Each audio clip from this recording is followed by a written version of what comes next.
Bismillahirrahmanirrahim. Assalamualaikum warahmatullahi wabarakatuh. Saya Kadis DKP 3 Dinas Ketahanan Pangan Pertanian Perikanan Kabupaten Majalengka. Saya menghimbau kepada seluruh para petugas DKP 3 dan juga masyarakat peternak yang ada di Kabupaten Majalengka sehubungan dengan adanya merebaknya wabah virus terkait dengan PMK.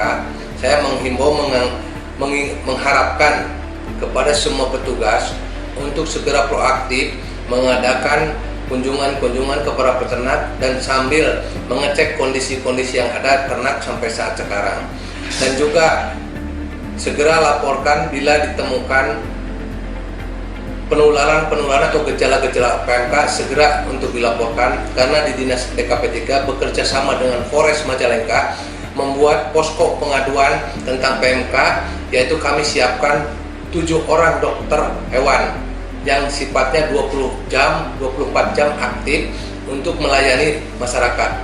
Kami pemerintah, atas nama pemerintah Dinas DKP 3 dan juga Dinas Kabupaten Majalengka, Pak Bupati, kami akan tetap berusaha untuk semampu mungkin untuk segera bisa mengatasi musibah ini dengan cara kita terus mengadakan langkah-langkah pencegahan dengan penyemprotan disinfektan kepada kandang-kandang ternak. Itu aja yang bisa saya sampaikan, dan saya ucapkan juga kepada para petugas saya untuk terus berjuang, untuk terus mengawasi di lapangan para peternak-peternak, dan tetap saya harapkan rekan-rekan semua untuk tetap menjaga kesehatan agar semuanya kita bisa berjalan dengan baik. Sekian dan terima kasih. Wassalamualaikum warahmatullahi wabarakatuh. Hai, hello. Saat ini banyak terdengar isu terkait penyakit mulut dan kuku terhadap hewan ternak ruminansia.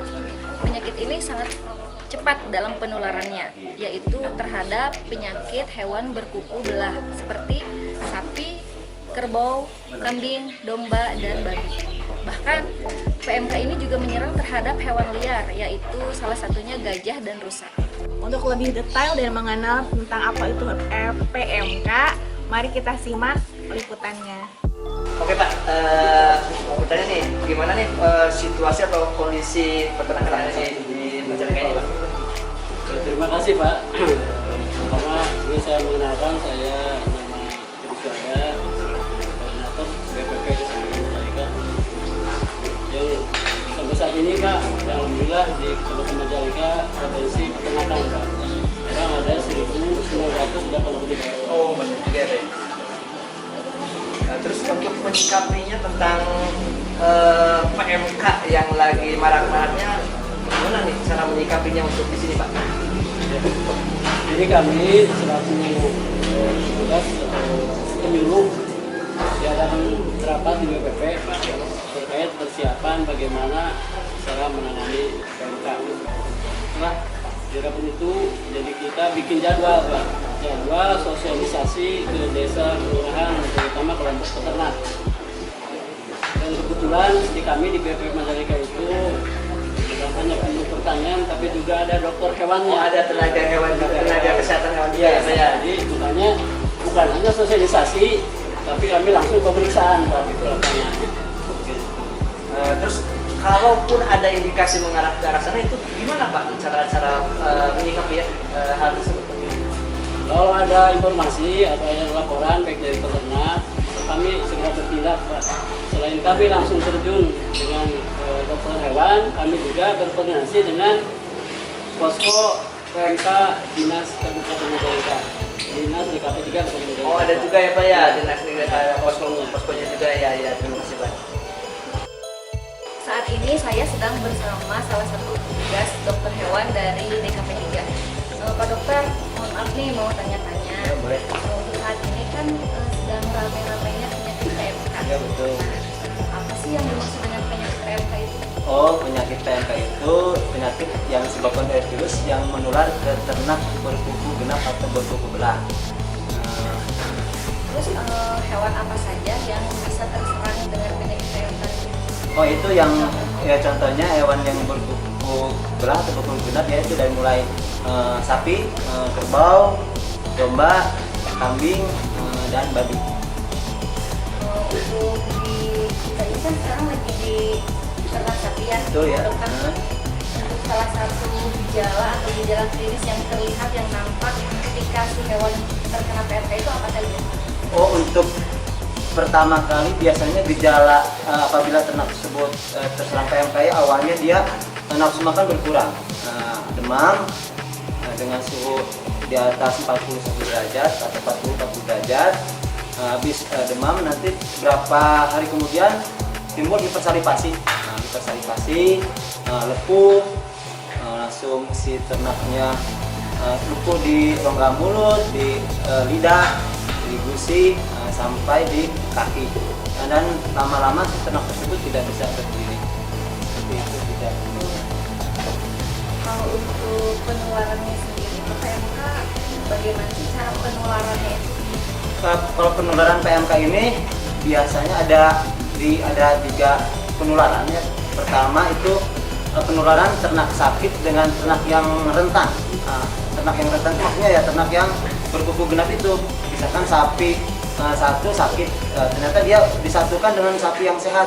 Itu kemungkinan sapi yang sehat akan tertular dengan sapi yang sakit itu. Seperti itu.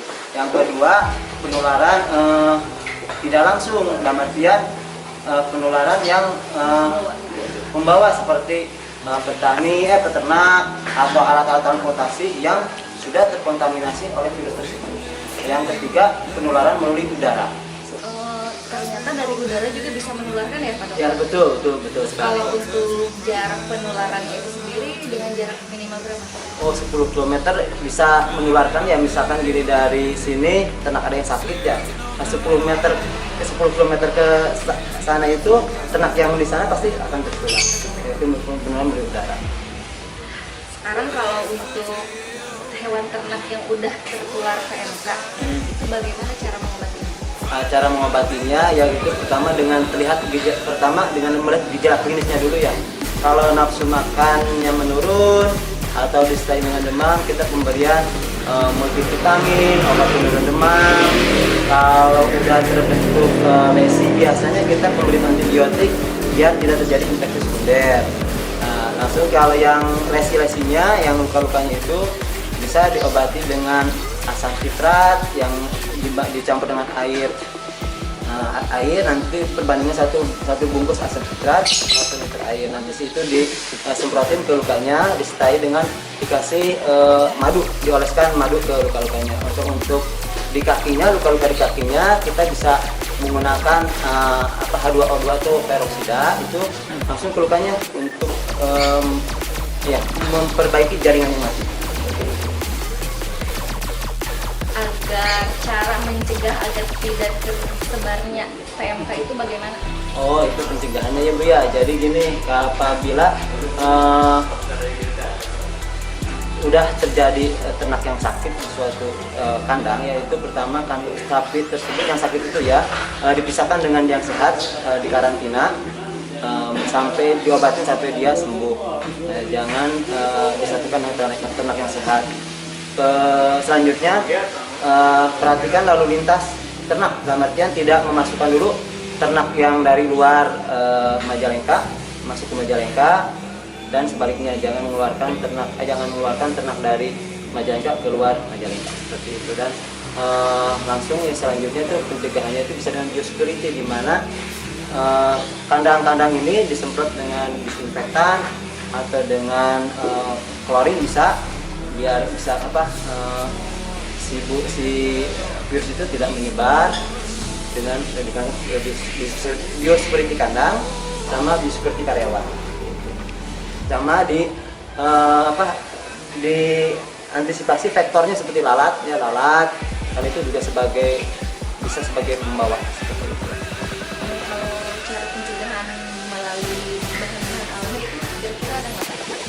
Pencegahan seperti mungkin kalau pencegahan alami itu biasanya pakai itu, kalau yang buat disinfektan itu pakai klorin misalnya, karena itu kan bisa beli di toko ya, di warung-warung. Mungkin kalau pakai pencegahan itu dalam artian mungkin ke ternaknya apa ke hewan ternaknya mungkin pemberian untuk meningkatkan nafsu makan, pemberian kunyit pemberian apa tuh bawang putih bisa dicampur dengan madu, itu bisa distokin ke ternaknya seperti itu. Terima kasih Pak Dokter untuk waktunya yang sudah memberikan materi tentang apa itu PMK. Mudah-mudahan dengan apa yang telah dipaparkan oleh Pak Dokter ini bisa disosialisasikannya ke masyarakat. Dan mungkin ini tambahan ya, pesan buat peternak di Kabupaten Majalengka, apabila ternak-ternaknya sakit, apalagi menunjukkan gejala PMK, segera lapor ke petugas kesehatan hewan terdekat, ke dokter hewan, atau langsung datang ke posko penanggulangan PMK Dinas DKP 3 Kabupaten Majalengka. Mungkin itu pesan dari saya. Ya, mohon maaf Bu, seandainya di tingkat lapangan ada peternak yang ternaknya sakit, itu harus menghubungi kemana sih? Ya, pada masa sekarang kan banyak lagi ini ya, isu ada PMK isu gitu ya. PMK ya. Jadi kalau misalnya masyarakat ada keluhan seperti itu bisa mendatangi posko. Kita di dinas menyediakan posko untuk Berarti di dinas juga ada ya Bisa, PMK iya. ya itu. Itu Bu, kira-kira di posko PMK yang ada di DKP 3 itu ada berapa personel sih? Jadi kalau personil itu kita yang ada di peternakan itu semuanya jadi personil untuk menangani ya. Tapi kalau misalnya di lapangan masih ada keluhan ya terus jauh dari dinas ya, misalnya dari daerah masuk Ya, karena jaraknya tidak sama kan ya? Ya, terus misalnya di Malang Semua juga ya jauh, itu bisa menghubungi BPP terdekat. Oh, BPP itu juga bisa udah jadiin posko itu? Ya, BPP juga jadikan posko. Jadi mendekatkan masyarakat kalau misalnya ada keluhan-keluhan yang mengarah ke ciri-ciri PMK ya, mohon. Jadi bisa untuk langsung lapor. Atau kalau misalnya sudah punya nomor petugas kesehatan hewan bisa langsung lapor. Bisa langsung ya, Iya. jadi bisa langsung berkomunikasi itu Bu ya. Oke, terima kasih Bu Kabid Peternakan dan Kesehatan Hewan ya Bu ya. Jadi begitu pemirsa, untuk ada hal-hal mengenai yang dicurigai tentang PMK bisa menghubungi Bu Kabid yang ada di posko kesehatan hewan yang ada di DKP 3 atau posko-posko yang sudah ditunjuk di BPP kecamatan masing-masing. Terima kasih.